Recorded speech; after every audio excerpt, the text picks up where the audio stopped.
After a perceptive panel discussion put forth us by the first panel, we would like to resume with our second round of panel discussion. Before we call upon our esteemed panelists, I would request Mr. Vinod Goel, Director, Omnifin, to join us on the stage to felicitate our guests. Please give him a big round of applause.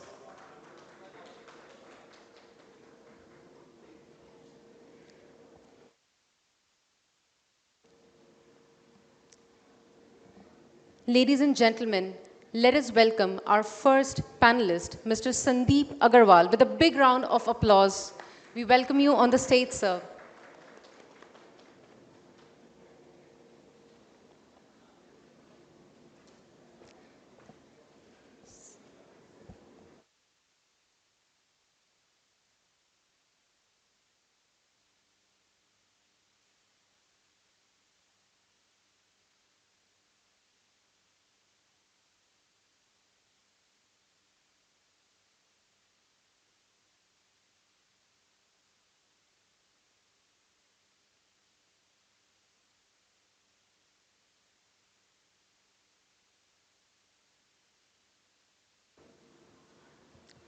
Mr. Sandeep Agarwal is a chartered accountant and a company secretary who serves as the CFO at Emami Agrotech Limited. With over 20 years of experience, he has held several prominent positions in corporate sectors such as Sterlite Energy, Bharat Aluminium, Vedanta Resources, and Zuari Agro. Next up, we have our second panelist, Mr. Sanjay Agarwal. Please give a big round of applause.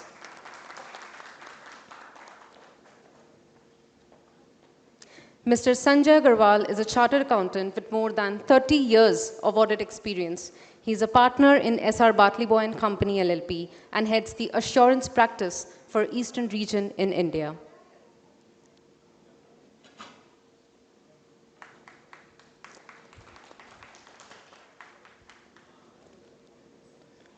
Welcoming our third panelist, Ms. Smita Jhanwar, with a big round of applause.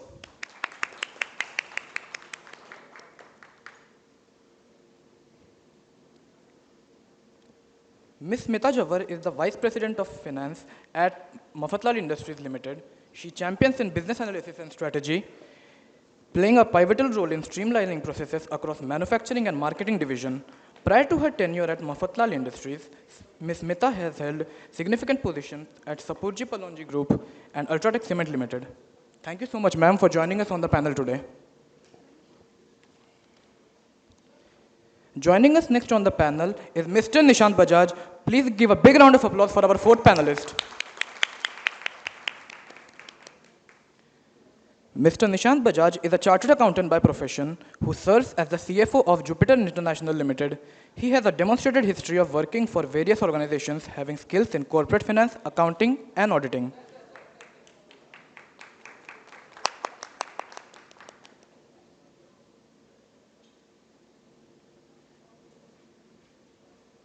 Thank you so much, sir, for joining us on the stage today.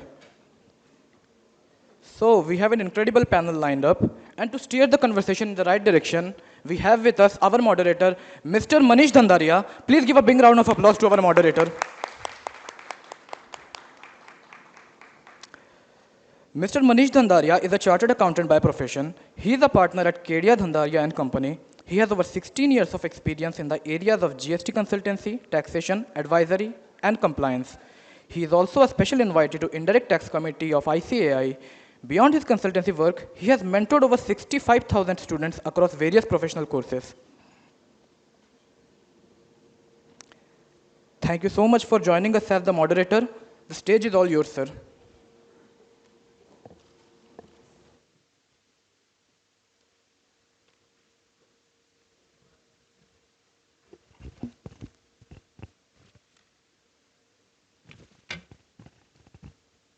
Hello.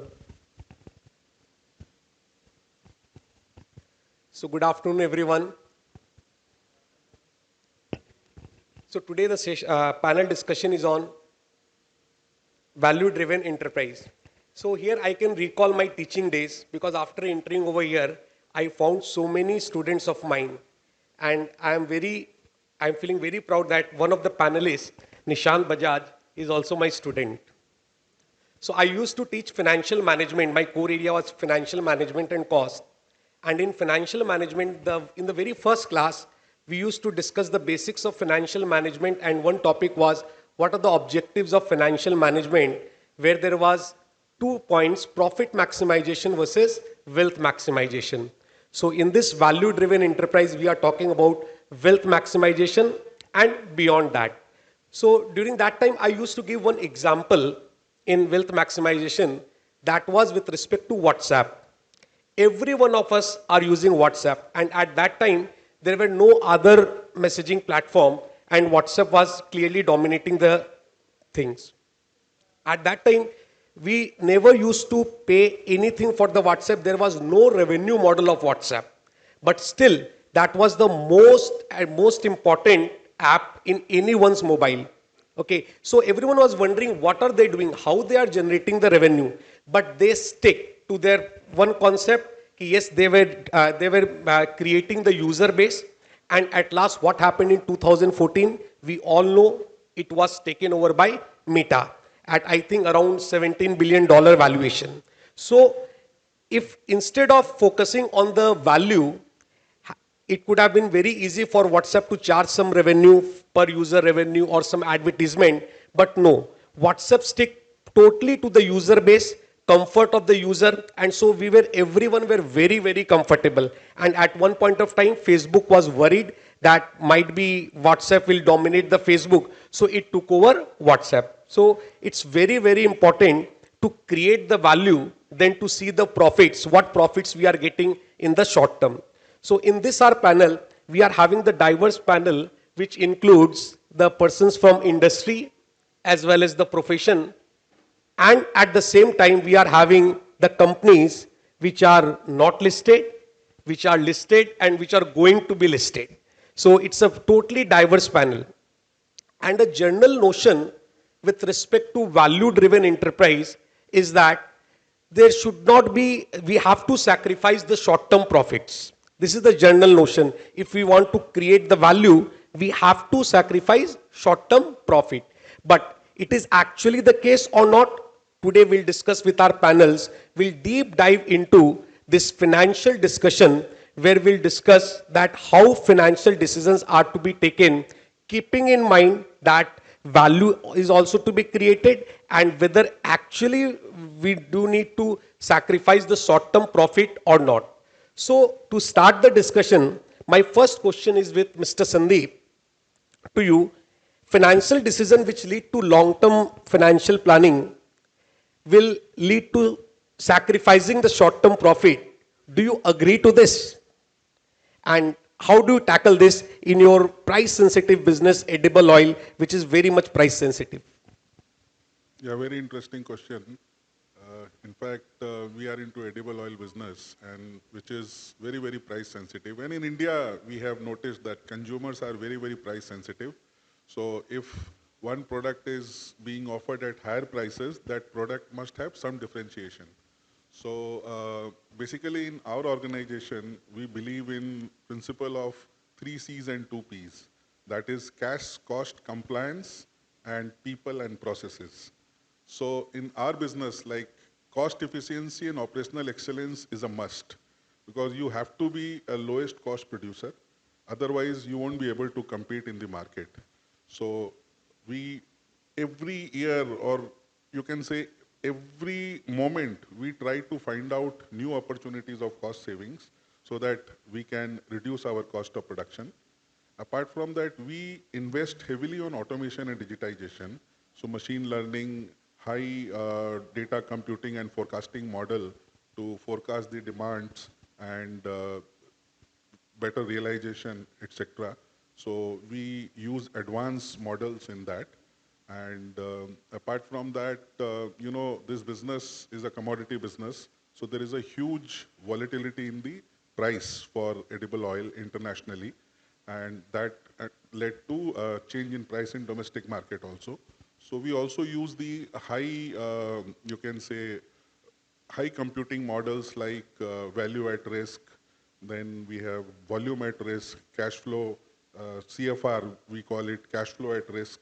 So these models gives us how much to hedge, how much not to hedge, what is the risk appetite of the organization. So based on these models, we do hedge our commodities, and apart from that, we also look at the currency volatility. So in this kind of business, you should not make money out of the hedging if you want to remain competitive. So we always believe that as far as currency goes, you have to be 100% hedged. And how you reduce your cost of hedging, that is most important. So we take various types of structured products, options, where my cost of hedging is less so that I remain competitive. And of course, product differentiation. So we keep on innovating our products. We keep on introducing new types of oil. Like if I talk about soybean oil, so we produce the lightest oil in the country, which is the most transparent oil. And and as far as mustard oil goes, this is one of the best oil we produce in the country. And we display the pungency also on the packaging. So that kind of product differentiation we do so that we remain competitive and customers are aware about our products. So these are the areas we keep on focusing so that we create long-term value in the organization. Great. So cost reduction and the innovation of new product. So whenever we are talking about the innovation, the next challenge is the constant changes which are happening and huge investments are required in the innovation. So my next question is to Mr. Nishant. Usually I used to ask question when he's sitting in the with the students. Now I am asking him a question where we are in the same panel.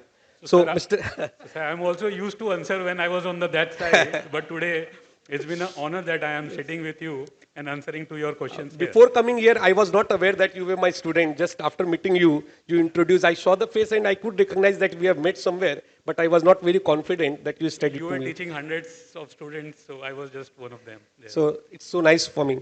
So Mr. Nishant, since renewable energy sector requires constant investment in innovation, how do you balance the need for the investment in innovation and the financial prudence? So I'll say that financial prudence comes from the optimum utilization of whatever funds that is available with you.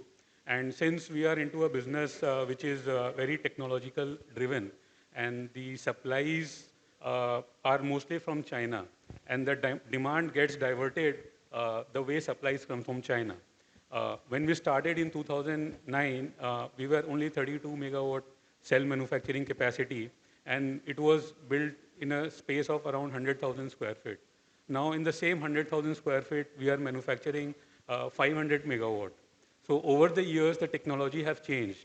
What has changed? The throughput have increased, due to which the capacities have increased. The prices of machines have come down, the prices of raw materials have come down. So for us, it is very important that we keep investing. And business is not same every time. Sometimes you get profit, sometimes you have losses also. And during crunch time, it all depends that how you utilize your resources available. Resources doesn't mean only your funds, but it also means your manpower, your suppliers, your other stakeholders. So when you are in crunch, you try to take higher credits from your suppliers so that you keep running your business. You have to borrow money at that point of time. And when you are earning good money, you have to repay your creditors. You have to keep doing business with them. And in the same time, you have to expand also. So that is how the innovation comes from investing in our technology, and we have to keep doing it.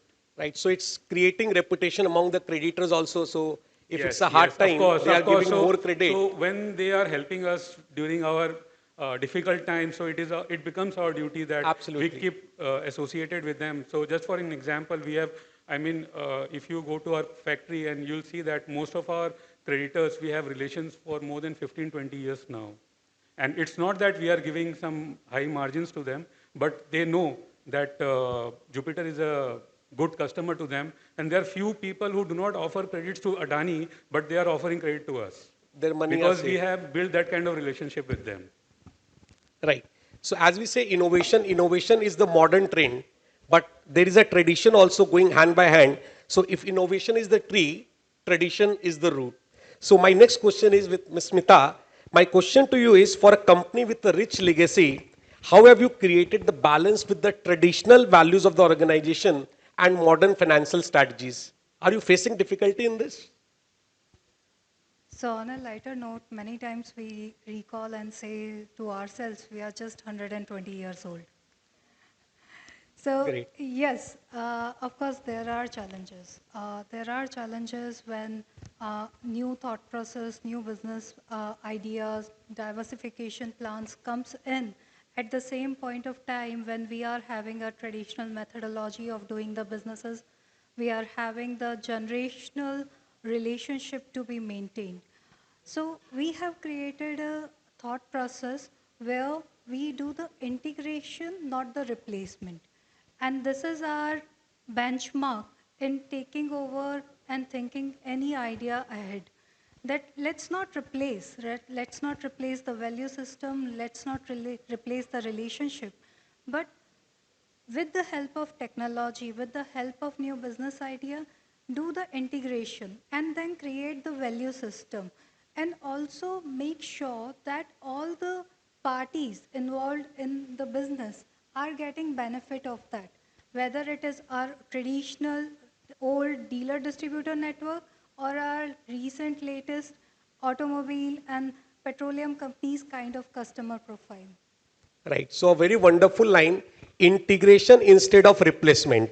Wonderful. Because if you are integrating and if you integrate it well at one point of time, you will find that it is already replaced, but the resistance to change has also been omitted. So that's a wonderful thing. Now, having heard about the industry's view, now my next question is to the auditor, Mr. Sanjay, and as your colleague loved to say you, Mr. Sanju sir, since you have worked with so many industries and diverse people, what is your view differentiate a value-driven enterprise with others?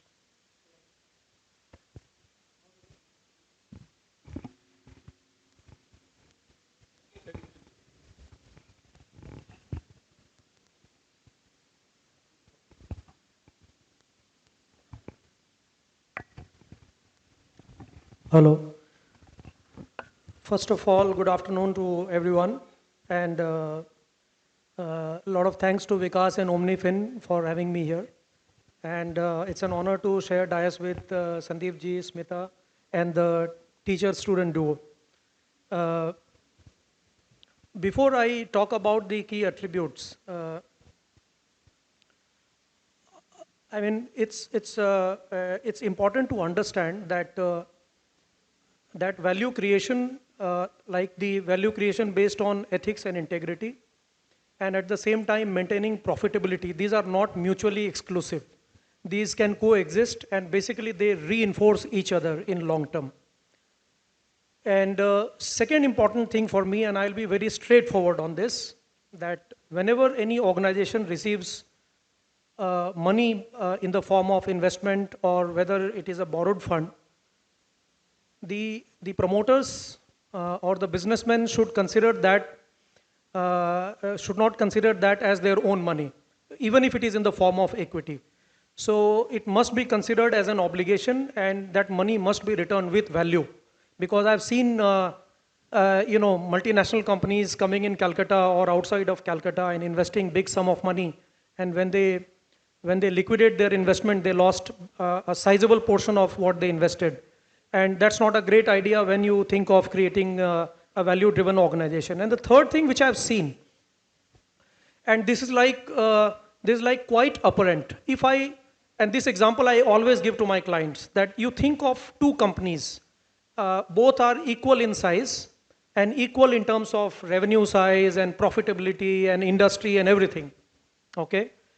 And just in one organization, the tone at the top and the ethics quotient and the code of conduct and integrity and the governance is top class. And in the other organization, these factors are missing. Trust me, with all the same numbers and the same industry, both will command significantly different value. And somebody gave example of Tata's. So that's a classic example. If someone has to read, I mean, one can read that book called Beyond the Last Blue Mountain, which is life history of J.R.D. Tata written by R.M. Lala. So there you will discover that how Tata's navigated through tough times and they did not compromise on the ethics and values, and we know where they are today.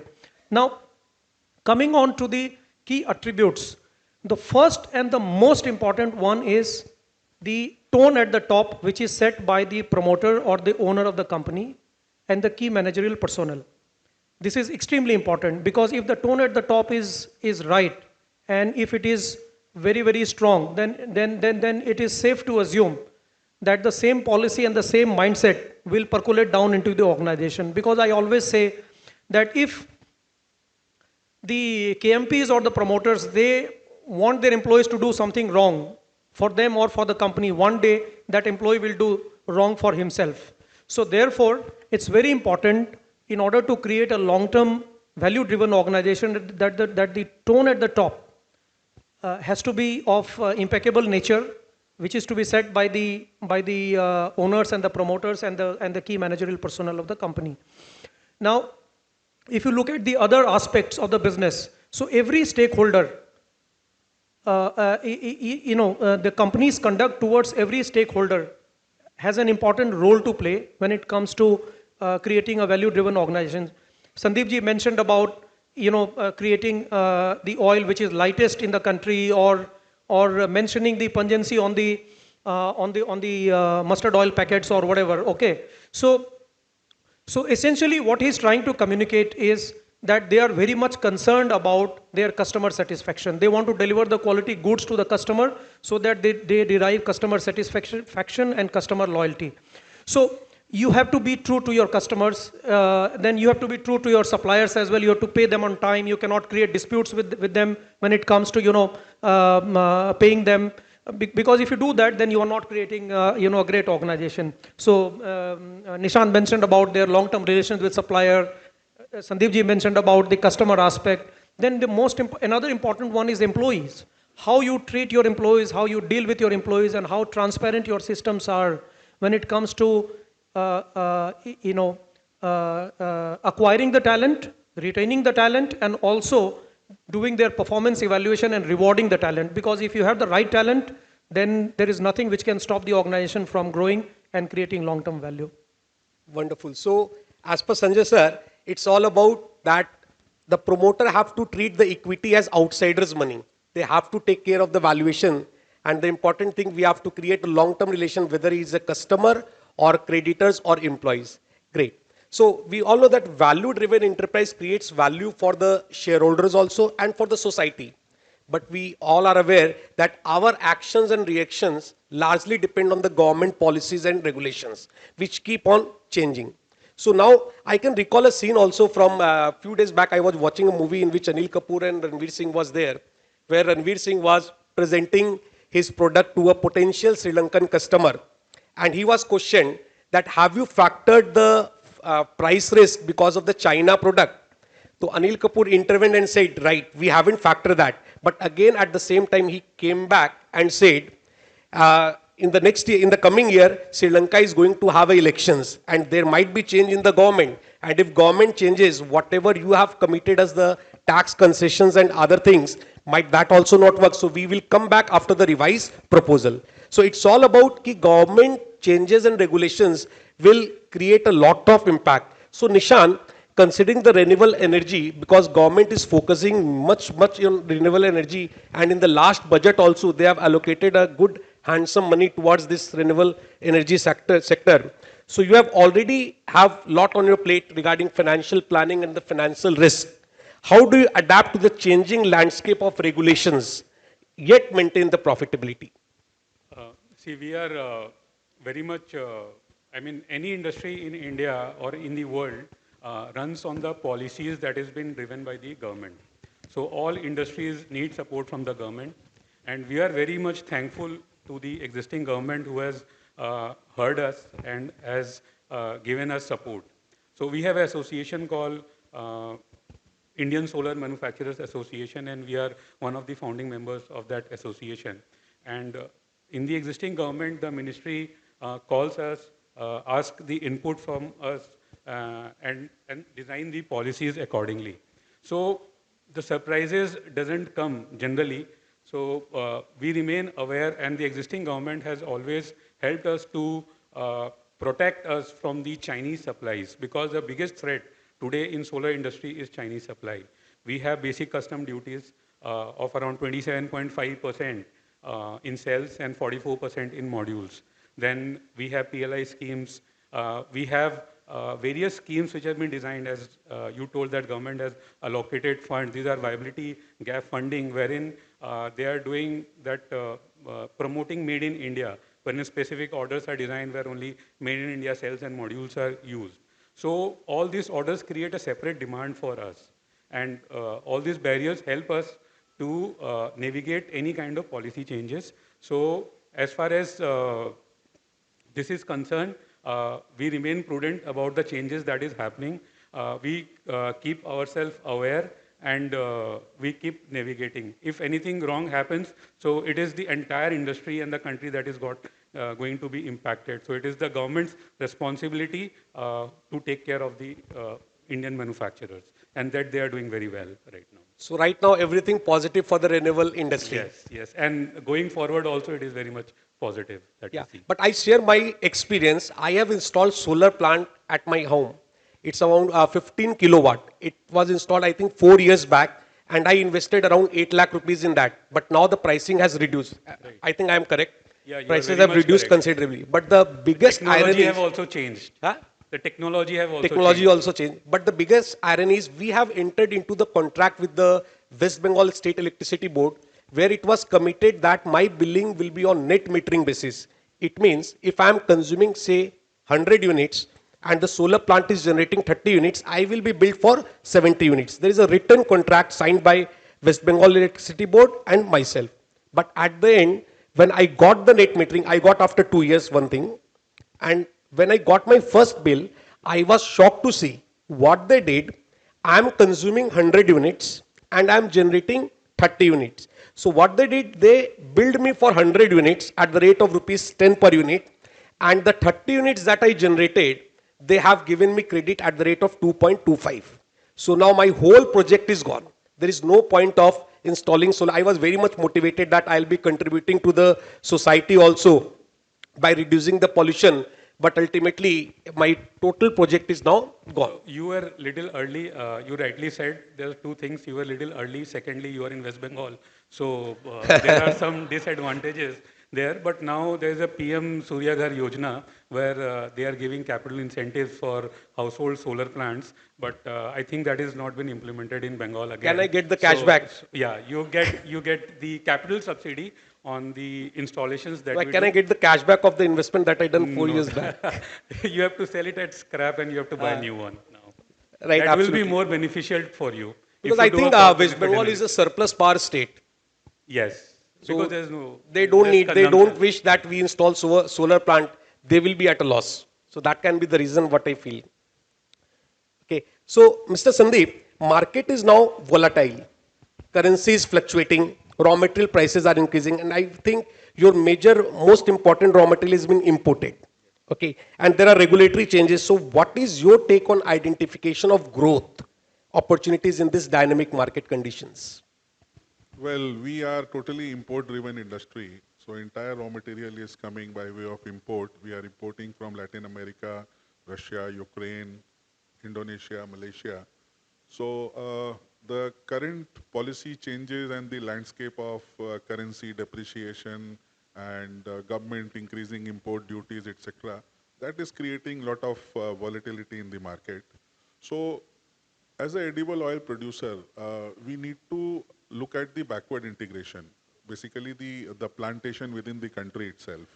So a lot of area countries developing on the palm plantation, mainly the northeast and the southern state, where you can grow your plants and then you crush and produce edible oil. So this is one of the area. Apart from that, we are now looking more opportunities from the waste. Basically in the oil, there are a lot of byproducts which are being generated and which are being used in various applications, especially in soap manufacturing and a lot many other applications are there. So as Nishant said, government is focusing more and more into renewable. So being an edible oil company, now I would like to tell you that we are the largest producer of biodiesel in the country.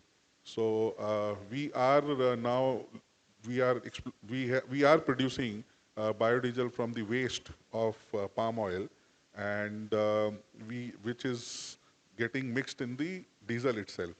So this is a big business opportunity, and we have invested a lot of money also in the recent times. We have increased our production capacities, being a largest producer of biodiesel. And apart from that, uh, since this is an oil sector where apart for indigenization, you can do a lot of collection of used oil also. So we are now collecting used cooking oil from various sources, from the hotels, restaurants, etc. And then we reprocess them. After reprocessing, we are producing biodiesel from that. So which is going into renewable clause. Okay, so this is the biggest business opportunities we can see being a edible oil producer. And of course, we are doing diversification also apart from edible oil. So we are moving into more kitchen items, food especially, like we have spices, we have soya chunks. We are now moving more into ready-to-eat category and ready-to-cook category. So we'll be launching more products. So edible oil being a traditional business, we are continuing, but looking at the challenging environment, we are diversifying into various other businesses which can give us sustainable profits. Right. So it's about reused cooking oil. Government have come up with a regulation few years back that reused cooking oil has to be sold because you can't use the same oil again and again because it is very harmful for the health.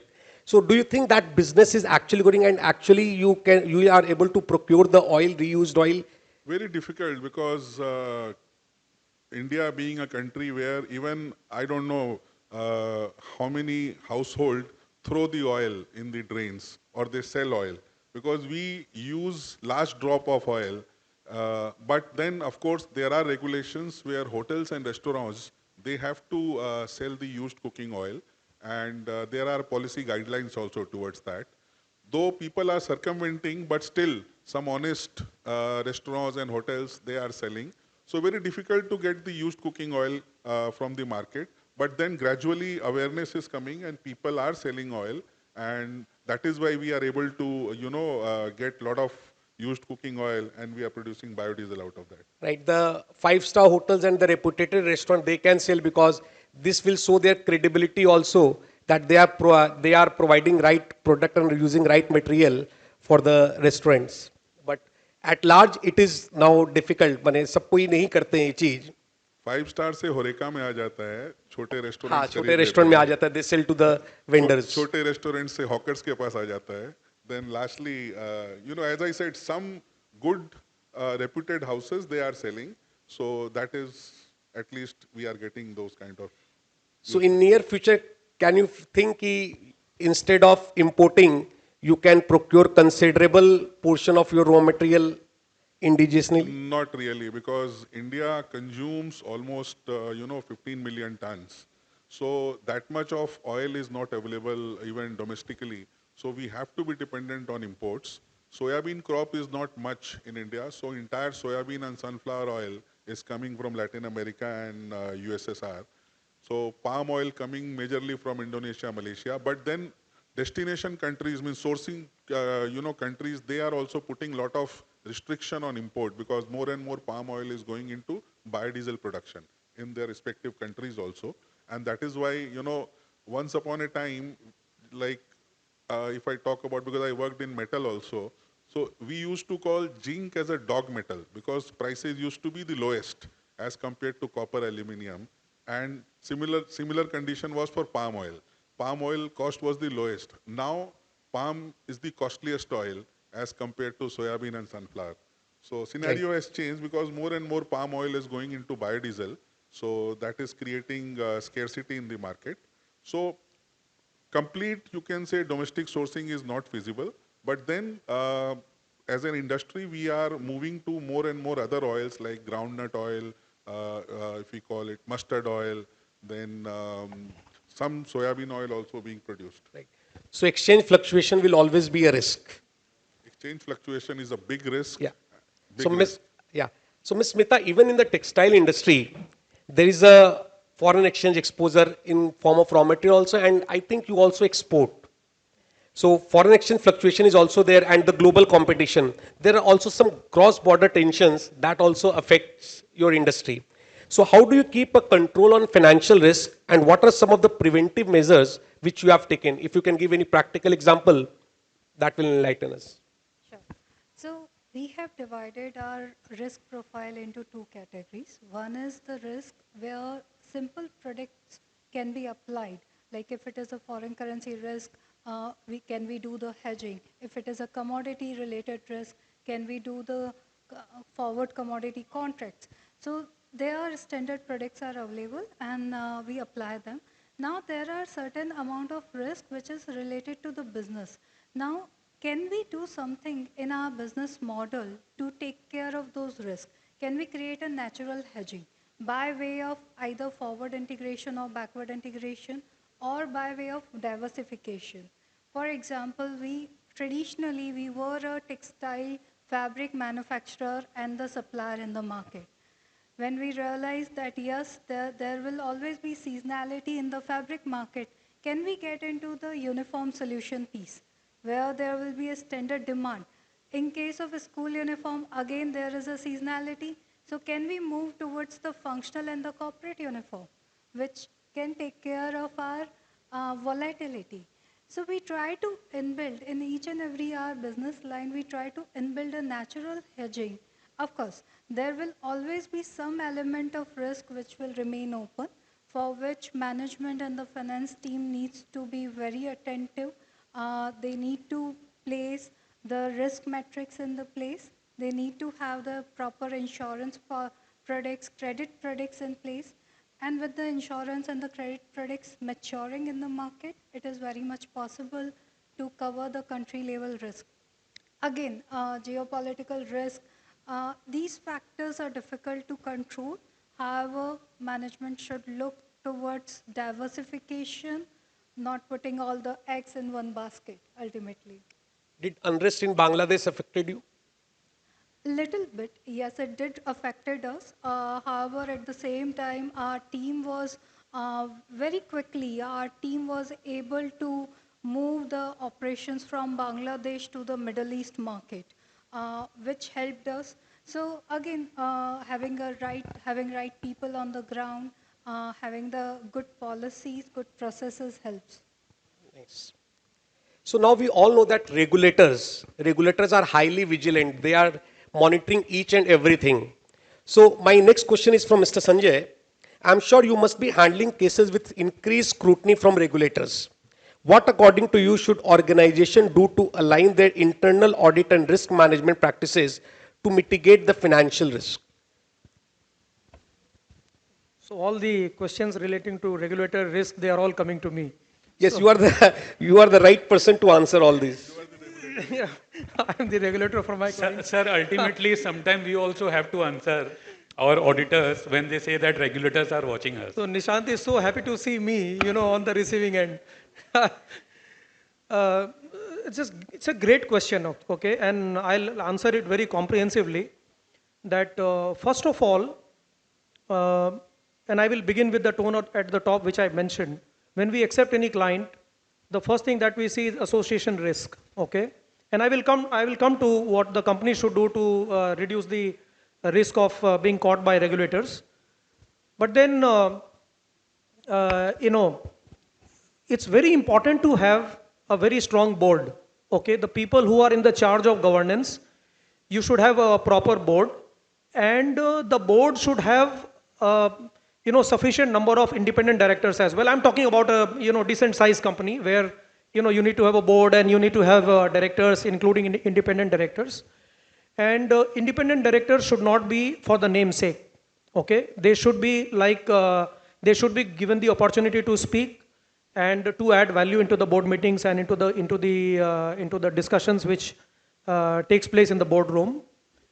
And it's very important to have a proper audit committee where everything gets discussed in a proper and open environment, I would say, where everybody is allowed to express themselves and their views are respected. They should not be like brushed under the carpet that, okay, फालतू की बात कर रहे हैं, nothing is, we are not going to listen to all these things. So that's not a right way of, creating a board or creating an organization. which is top class, okay? And then having proper speak up and code of conduct and etc., and proper reinforcement of all those messages on a periodic basis, maybe quarterly or half yearly or whatever. But now coming to the regulator part of it, the company, I mean, I don't know whether I'm not sure whether these numbers are right or not, but if you are doing a reasonable size business, not the size of maybe Mafatlal or Emami Agro, I would say, but even if you are doing a mid-size business, I think in our country, 250 to 300 laws are applicable on that business. And you have to comply with all of them. And if you are not complying with one, then you are not in compliance with the law. As an auditor, we see this as a NOCLAR. We call it non-compliance with laws and regulation. There is a standard on that, but I'm not talking about the auditor side. The CEO and the CFO of the company will have to give a certification to the board, okay, that all the laws and regulations have been complied with. I'm talking about all the laws and regulations, okay? And I'll give you example of one. The labor law says that if a person is working for overtime, you'll have to pay double the rate, okay? That's okay. But the labor law also says that even with the double rate, a person cannot work for more than certain number of hours in a week or certain number of hours in a month. And if they do that, then it is a non-compliance and it is non-financial. But it is not. And now the CEO, CFO cannot certify that all the laws and regulations have been complied with. So what the company should do is to have a very, very strong and solid internal audit function. I used to audit Amul, and Mr. Varghese Kurian, this back in 2004-5, I'm saying, he used to tell us that you guys are my eyes and ears. So auditors, whether stat auditor or internal auditor, they are eyes and ears for the company. When a business is being run, it's not only about the production and manufacture and the sale and the purchase. There are so many other peripheral items and everything is important. Even the admin staff in the company, the internal auditors, or the office setup and everything, the guy who is taking the guests, in the car and to and fro. Everybody plays a role in the business. A promoter cannot say that I'll only focus on, the heart of the business and rest of it I'll ignore. So internal audit function, which is maybe for a mid-size or a small-size business, is considered to be, not so important function. But trust me, that internal auditors do add so much of value into the business that maybe your procurement guy colluded with the vendor and thereby, causing loss to the company, or your sales marketing guys, they colluded with the customer and causing loss to the company. These are the things that internal auditor will come out with value to the organization. So internal audit function, and which should be completely independent. The company should give them proper authority to express themselves and come out with the points so that they can be addressed. And also have a framework. This is important. Have a framework for tracking, A, for ensuring, and B, for tracking the legal compliance. So have a framework, maybe some sort of, a checklist for every law and regulation. There are so many tools and there are so many softwares which are available in the market which tracks the legal compliance. So A, having a proper board, B, having a proper internal audit function, C, having a proper legal compliance framework. These are few things that a company can do to ensure that they are compliant with the law.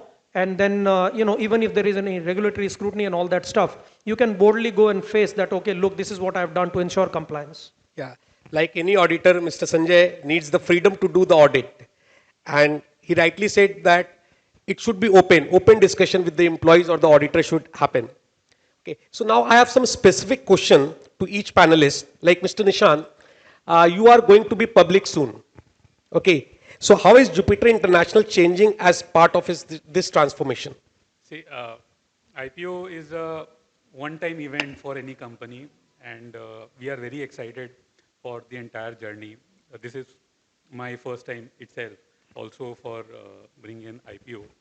And looking at the response that we have received from all our bankers, we have top 3-4 bankers in India who is getting associated with us. We are having the top legal counsels who will do all the due diligences. And there is a mammoth work that is there. So we are also in the process of onboarding a Big Four firm. And this itself is an entire work. And we are also appointing a lot of new team members, be it account, secretarial, be it finance. So we are taking care of entire thing. this is a very huge process that we are going through, and we are hopeful that the market will give a very good response to us, even if the market is not doing great right now. But we are getting a very good response, and I'm very sure that from Calcutta, the size of IPO is very big because we have very huge kind of investments, capex plans that we are doing. And for that, we are going to the public, and this is going to be a very reputed public issue from Eastern India. So you'll be going for further expansion. Yes, we are doing a lot of expansions because the demand is very huge in India and outside India. Just to share that right now, already the expansions have been done. There's a strategy of China plus one worldwide, where even US wants to procure material other than China. And India today is sitting on a module capacity, if I say it's around 100 gigawatt, which was less than 10 gigawatt maybe 5-7 years back. And even with the consumption of 25-30 gigawatt in India, the entire capacity will be exported to US. So this is how the solar industry is expanding and giving, in competition to China. Right. So next question is with Ms. Smita. As a senior women leader in finance, what are some of the key lessons you have learned and challenges you have faced? And what advice would you give to the aspiring women professional in finance? So this is something which I get asked many times. So see, I have been blessed in a way. I have got a very good mentors throughout my journey in the corporate world. However, I feel and I see that the biggest challenge is not getting the right mentor. For most of the other women colleague as well as other male colleague, getting the right mentor, right guidance is very critical. At the same time, understanding the skill set of our own is very crucial. Instead of running behind the unacquired skill set, strengthen our own skill set. Being a woman, we come with some other superpowers like very high level of emotional intelligence. Every woman is having higher emotional intelligence than a male. Use that to your advantage. Use other skill set to your advantage, and then take the guidance and mentorship. And also, in your journey, also try to provide mentorship to other women in your circle, in your family, in your organization. Great. So as the society is growing, there is no much difference between a male or a female, but still it's a common question. Okay, so now next question is with Mr. Sandeep.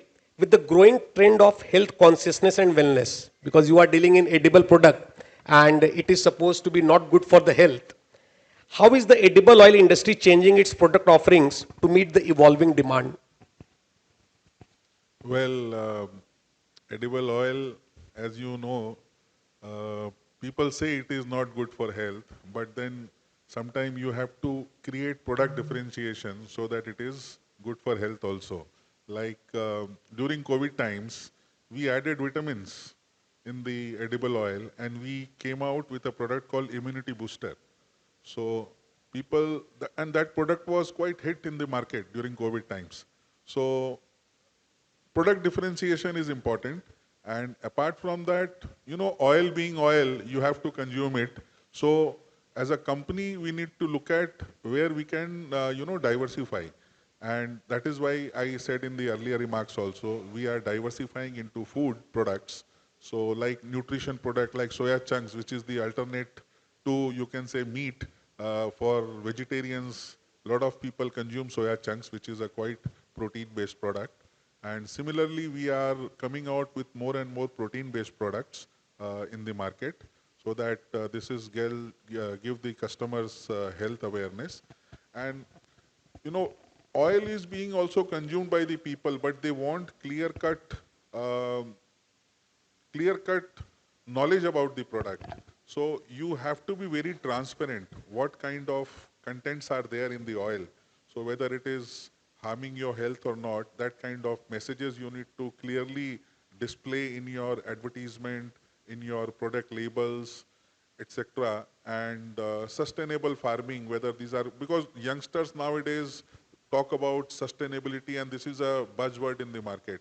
So now whether your product is sustainable product or not, that is also very important. So we also look at whether the oil coming to India from overseas, whether farming was sustainable or not, whether proper farming techniques were used or not, whether child labor, child abuse, etc., all these things were there or not. All these things, and we take a certificate from the suppliers that these are sustainable farming and sustainable crude oil.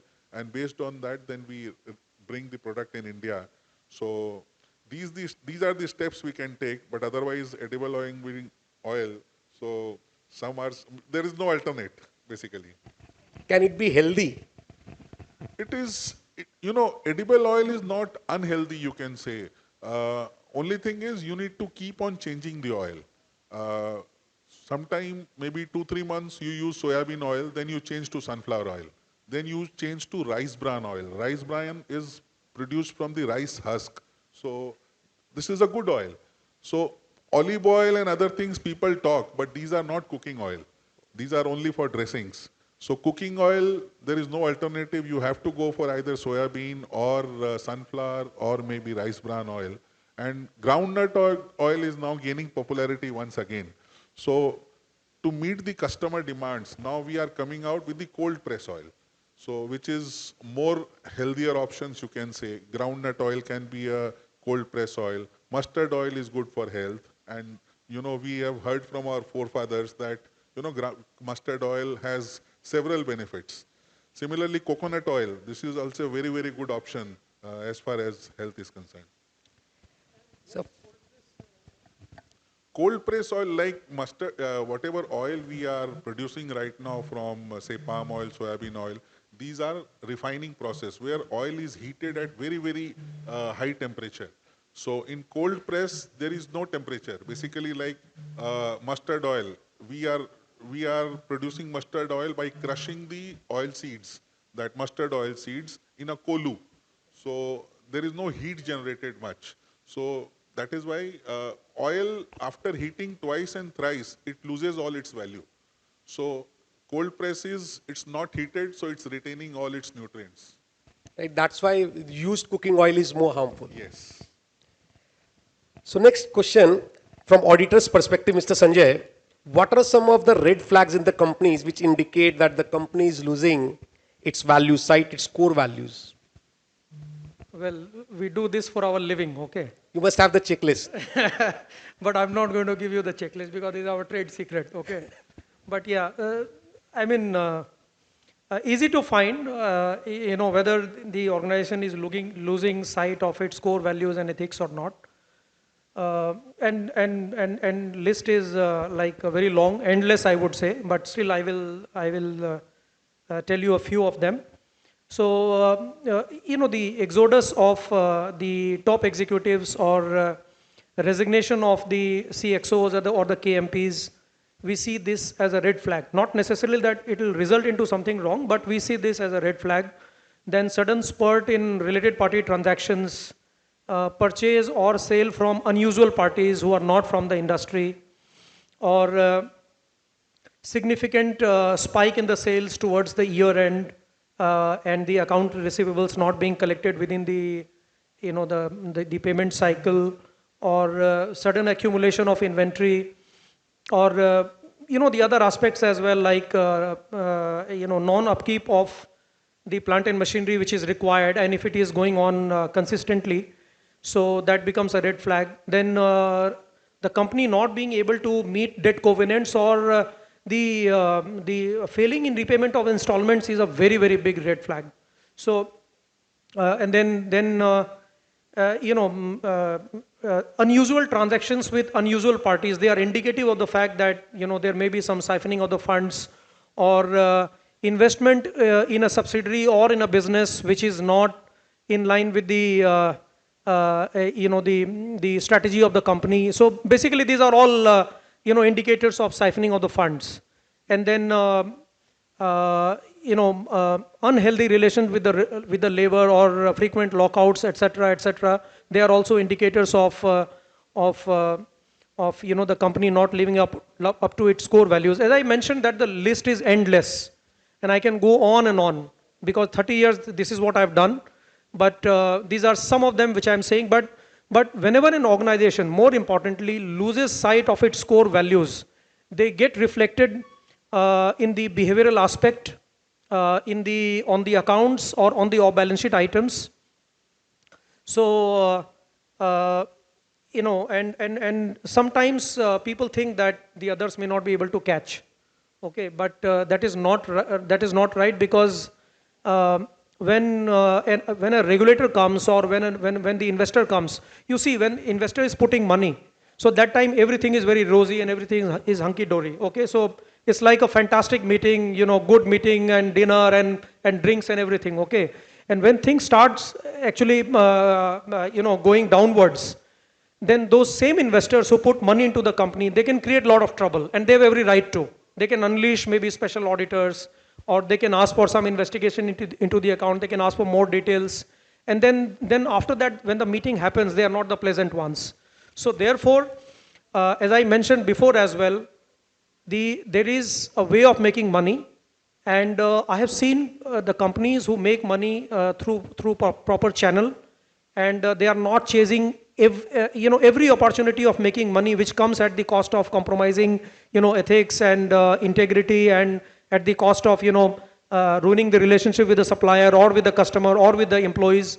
That's not a good money to make. And therefore, the key to creating long-term value-driven organization is to do business with proper code of conduct. Right.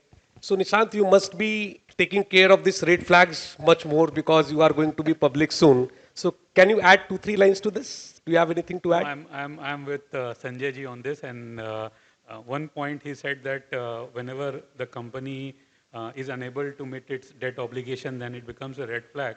But it's a red flag because the company is going through some kind of crisis. But at the end, this is business. Sometimes there will be profits, sometimes there will be losses also. And when you have losses, you have to keep running your business, and to keep running your business, you may have to delay your debt obligations also sometime. So this is part of the business. So this may not be red flag every time, but...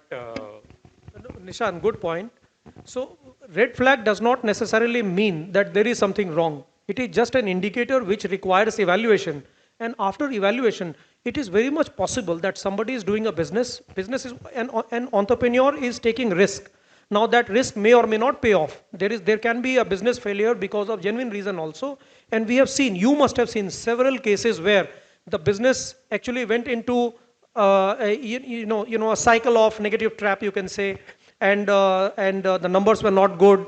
They had to approach the lender for CDR also. Even CDR is also not, it's an indicator that the business was not doing good. If there was a siphoning on the fund, then it goes into a different loop. But if there was a genuine business, I would not say failure, but there was genuine business reasons for the business not to do good.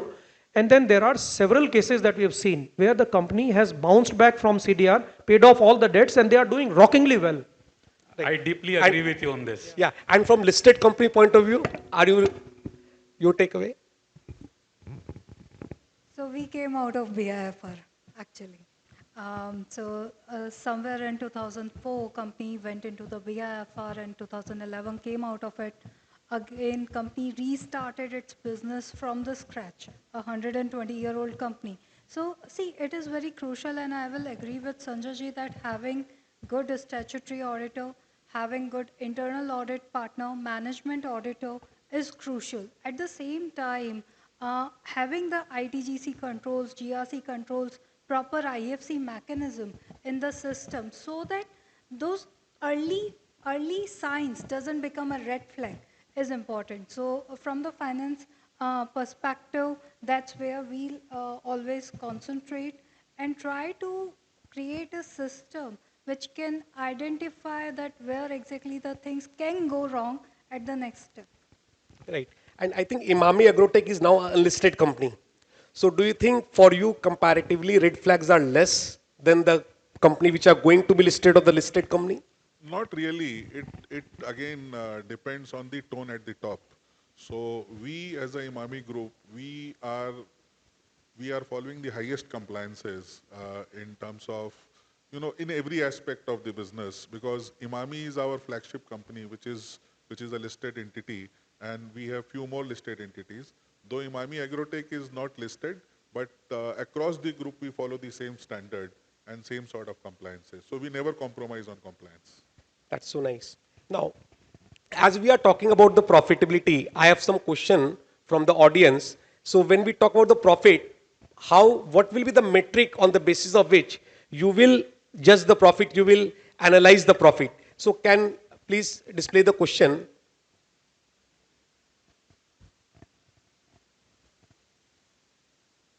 Because ultimately, even if we are to drive the value, profit has to be there. We can't ignore the profit totally and think of creating the value. Sooner or later, we have to think of the profit.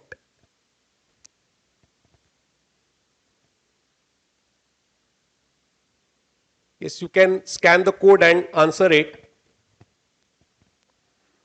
Whether it's EBITDA, PAT, EPS or EBIT. Sorry. Yeah, EBIT.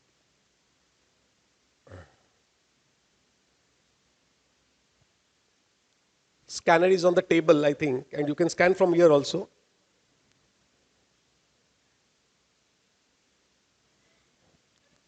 So responses are coming. The weightage is towards PAT, EBITDA,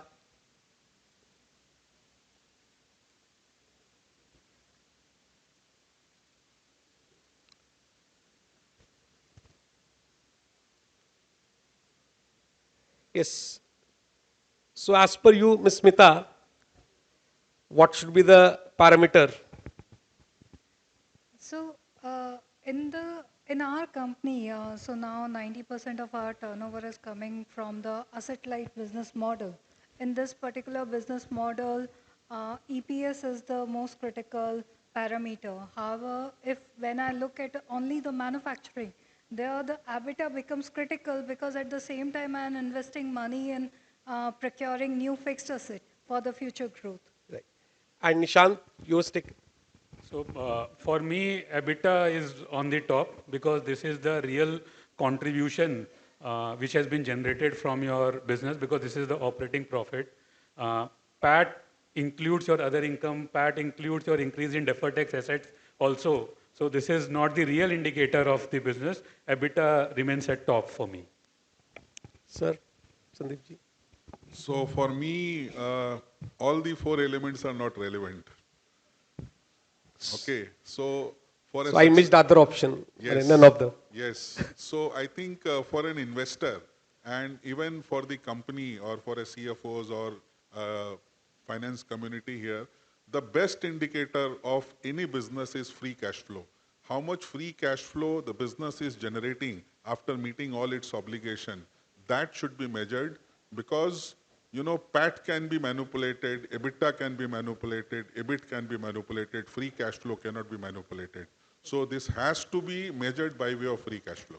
That is okay, but out of these four, because we are talking about the profitability, and if you are having four options and you have to select one of these four.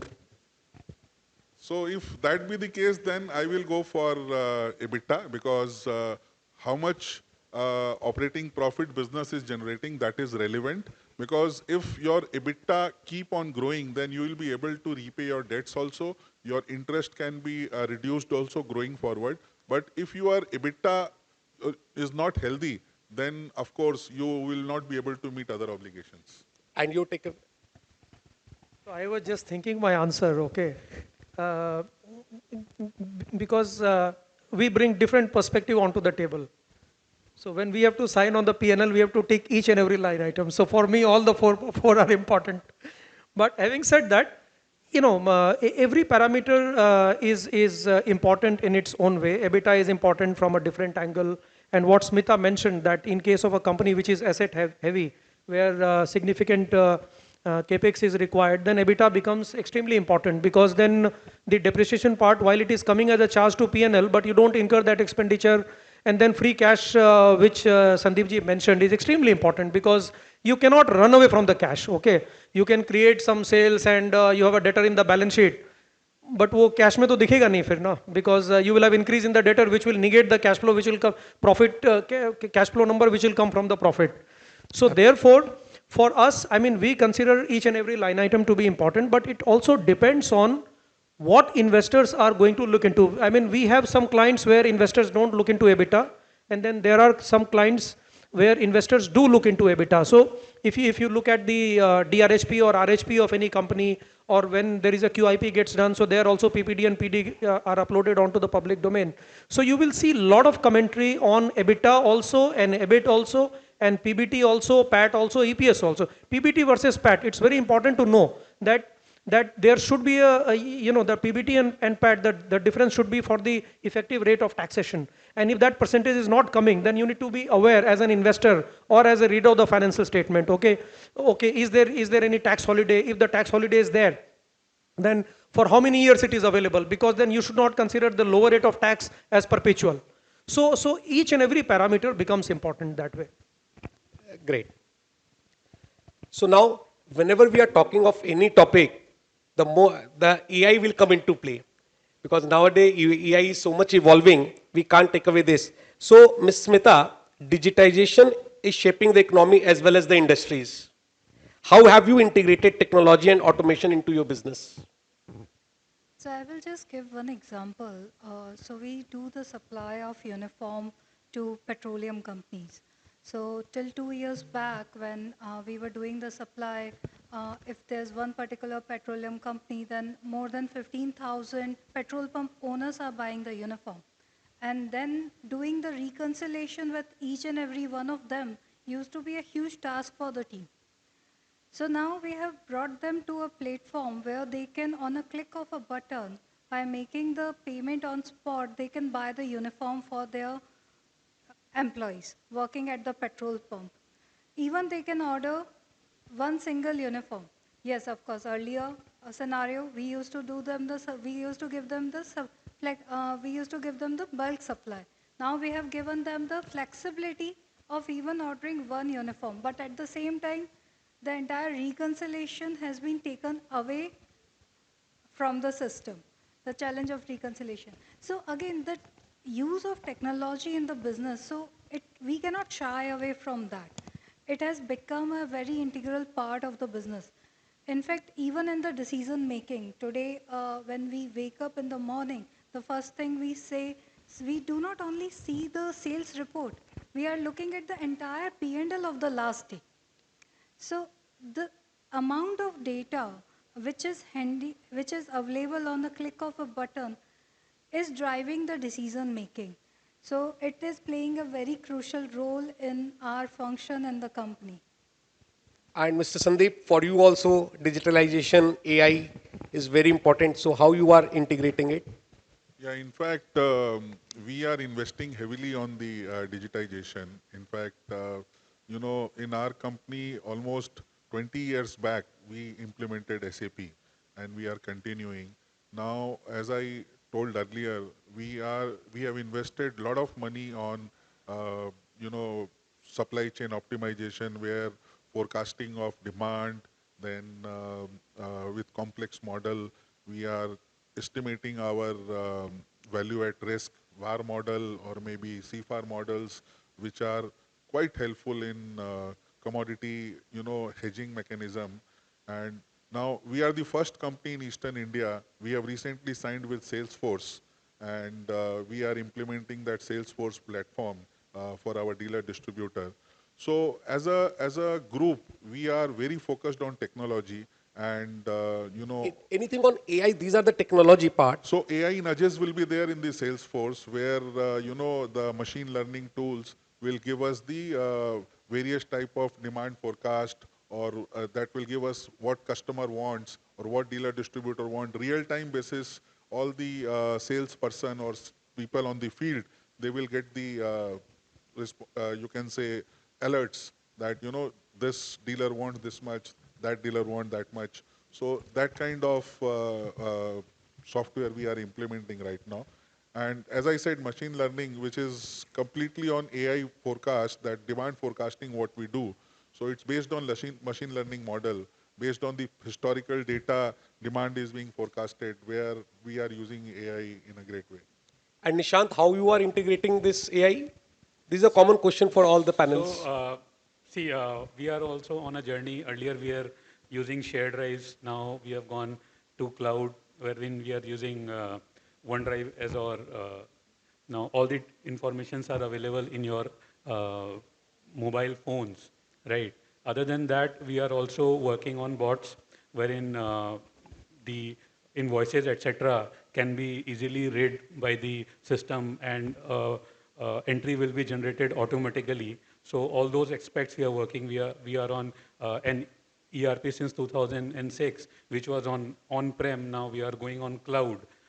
So all this, I think this is a journey, very big journey, and the way technology gets evolved, you also have to keep changing yourself. Right. Auditing firms are also using AI technology well. So can you add 2, 3 lines, Mr. Sanjay? Yeah, I think we cannot be behind the race as far as this AI is concerned. While consulting and all that, they are big time on AI, but when we do the audit, it's highly technology driven, and AI is also now being built into several aspects of the audit that we do, whether it is preparing smart work papers or doing the smart sampling. So we apply the AI technology and the AI tools on the entire population of, for example, the stores inventory or inventory consumption, or the accounts receivable, or on the accounts payable. So any account that you can think of, we do apply our AI tool, and it throws some smart samples where we need to dive deep into and look into the transactions and see that whether they are correct or not.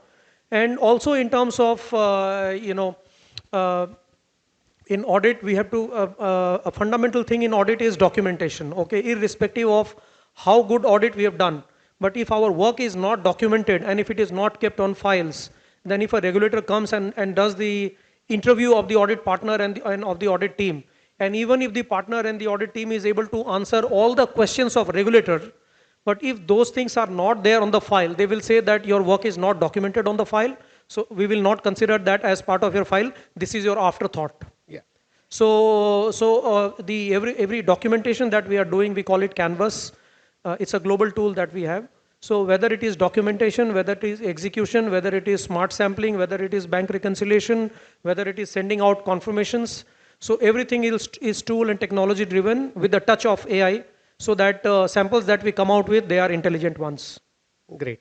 So there is one question from audience, as most of us are, I think, chartered accountants. So there is a question to Mr. Sanjay. Advice to mid-sized firm in enhancing their firm's practice. It's a good question, very close to my heart. First of all, I'm not a very big fan of this differentiation between big firm and mid-sized firm, because I'll tell you, prior to coming in EY, I was running my own practice. I did that for 3 years, and I was not doing bad. But the offer was so lucrative that I could not have ignored. So, I don't regret that decision. I thank God for that. Having said that, first of all, there are certain things that you can do individually. That have a proper mechanism for training and educating your people. Because for me in my firm, like in Calcutta, I have 350 people. So they are my biggest strength. They are my resources. They are the ones who are going to do the audit. I cannot do every audit. So I need to acquire and train and retain my talent. So you need to have good people on board, and you need to educate them, you need to train them, and whatever knowledge that you have, irrespective of whether the firm has one partner or two partners, the fact that he's a partner means that the guy is knowledgeable and experienced. So please do take time to transfer that knowledge. In our firm, I personally take so many trainings on a periodic basis only to train my interns. Just earlier this week only, I interacted for 2 hours with the first year intern who just joined us. Okay, so it's about doing the knowledge transfer, and then of course the second important aspect is rendering high quality service to your clients. When I became partner, can I take 2 minutes?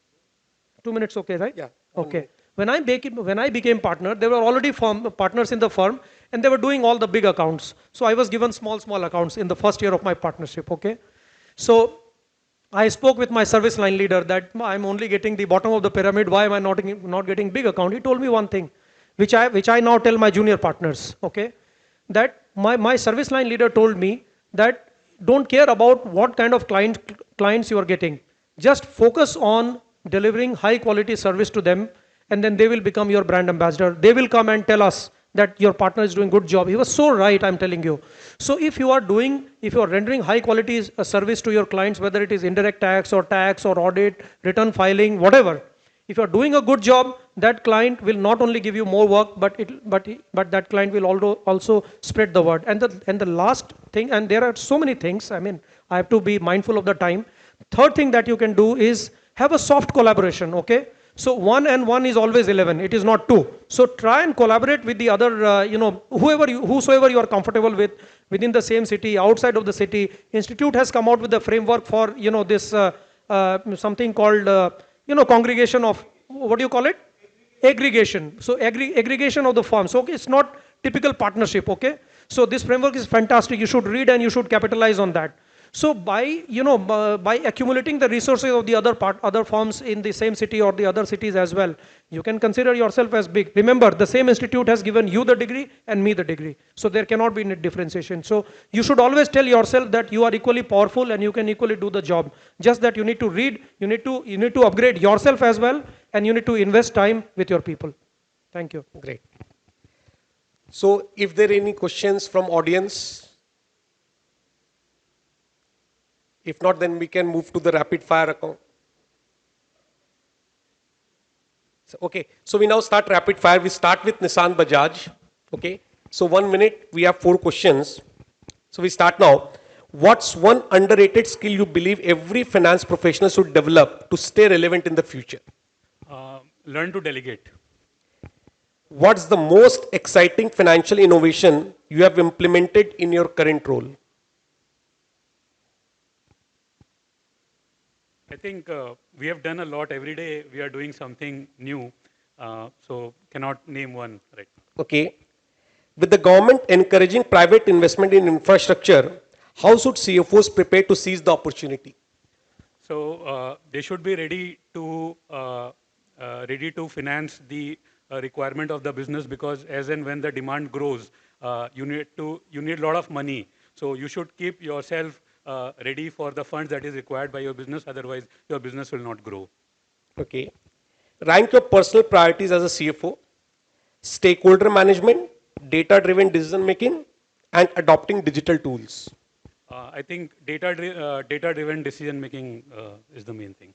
Okay. Second, third, The second will be stakeholder, and the third will be datization. and adopting digital. Okay, great. Please round of applause. So now next to Mr. Sandeep Agarwal. If Emami's Agrotech journey was turned into a case study on value-driven leadership, what would you be its key takeaway? Basically, understanding the customer needs and giving what customer wants. Okay. If leadership were a movie, which role would you play? The hero, the mentor, or the strategist? I will act as a strategist. Great. Rank in order of significance for a CFO in 2025: risk management, cost optimization, sustainable finance, talent development. Risk management is the biggest, I think. Okay, then cost optimization, sustainable finance, talent development. Cost optimization, yes, will come second, and sustainable will be third, and the rest last. So last will be the talent development. Talent development, again, you cannot give priority to all these things. All are important. Okay. Okay, agriculture or water technology, which has a higher growth potential? Agriculture, of course. Agriculture. Yes. Because water technology, again, I have worked in a water company also where we used to treat water. We used to build a lot of large desalination plant, water treatment plant, etc. But agriculture has a maximum potential in the country where we need to adopt more and more technology to make it more sustainable. Great, thank you. Please. Round of applause. So now Ms. Smita Jhanwar, rank these challenges in the textile sector: rising raw material costs, labor shortages, environmental regulations, and global competition. Labor shortage. Labor shortage. How is Mafatlal Industries aligning with the government's vision to expand its India textile sector to 9 lakh crore by 2030? So actually it is very crucial factor for us because in our case 80% of our supply goes through the B2G channel. So For us, the government spending as well as budget is crucial, and ultimately we are serving to the bottom of the pyramid. That's what our business is. A difficult one for you, Smita. If you could design a signature fabric, what would you name it? Mafatlal. What's more rewarding, financial growth or team development? Team development. Team. Great, thank you. So now, Mr. Sanjay Agarwal, Yes. how do you interpret the current bear market? Do you see it as a temporary correction or a prolonged downturn? I wish I knew the answer. I would have invested accordingly. I can sell futures if it was a bear one. Okay, so no answer. No, I mean, it's difficult. Nobody can authoritatively predict that whether it is bottom, where the bottom is, or is it going to rebound from tomorrow.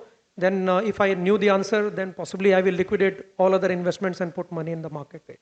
So what is your top priority right now in this volatile market, cost cutting or investment in growth? So cost cutting, I would not say. We did not do cost cutting even during the COVID times. So we will always continue to invest because India is a growing market, is a rocking market, and we are on the path of phenomenal financial progress. So always investment. Okay. India's budget 2025 introduced reforms for ease of compliance. Which reform stands out to you? I think the income tax related relaxations which have come that values a lot.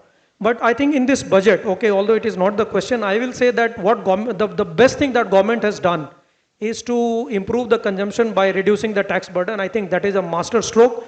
And while this market, whatever is happening in the current stock market, we are not able to see the result. But trust me, in 3 to 4 quarters, results are bound to come onto the balance sheet. Right. And the last one, as a leader in financial advisory, what advice would you give to startups aiming for IPOs in a line or two? Startups aiming for IPO, this is in line with what I mentioned, that do not chase the valuation game because valuation game is temporary. So stick to the basics and be true to the stakeholders whenever you are going for IPO. Give proper information, be prepared, and then always carry in mind that people who are putting in money, they must get the value back when the shares get listed, because we have seen IPOs getting listed, and after that most of them are now down 40-50% as compared to their listing price as well. That's not a great idea. So look for long term, look for great value for the company and for the stakeholders. Great. Round of applause, please. So now, as Mr. Sanjay also said, it's very difficult to predict the market. So I have a question for the audience. So where would you like to put your money right now, seeing the current market scenario, please? Minute. So we are having 5 options: equity, real estate, debt, bullion, or fixed deposit. Fixed deposit, keep it cash.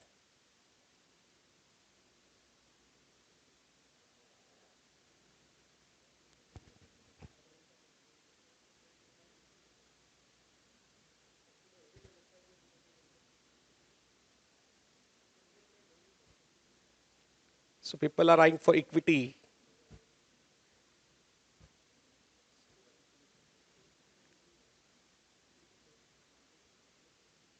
So almost equal response for the equity, gold.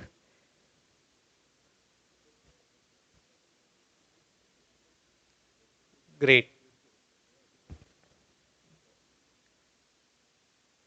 So with this, we conclude this insightful panel discussion on value-driven enterprise. I really thank all the panelists, and there were some good takeaways from this panel discussion. Thank you so much. Over to you.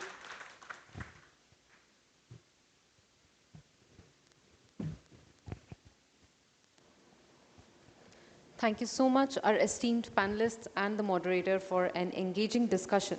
We have got some really good insights on the investments in innovation, auditors playing a most important role in driving the value of the company, and the companies going for IPOs have got some really good insights to take away from this session. And a huge thanks to our panelists, Mr. Sanjay Agarwal, Mr. Sandeep Agarwal, Ms. Smita Jhanwar, Mr. Nishant Bajaj, and our moderator, Mr. Manish Dhandharia, for their time, expertise, and engaging discussion. Let's give them a big round of applause. Let's continue this chat and take these insights forward in our collaborations and work. We would request you and encourage you to continue this dialogue beyond this event, and we can head out for the lunch now. Thank you so much. You all have been a great audience. A huge round of applause for everyone.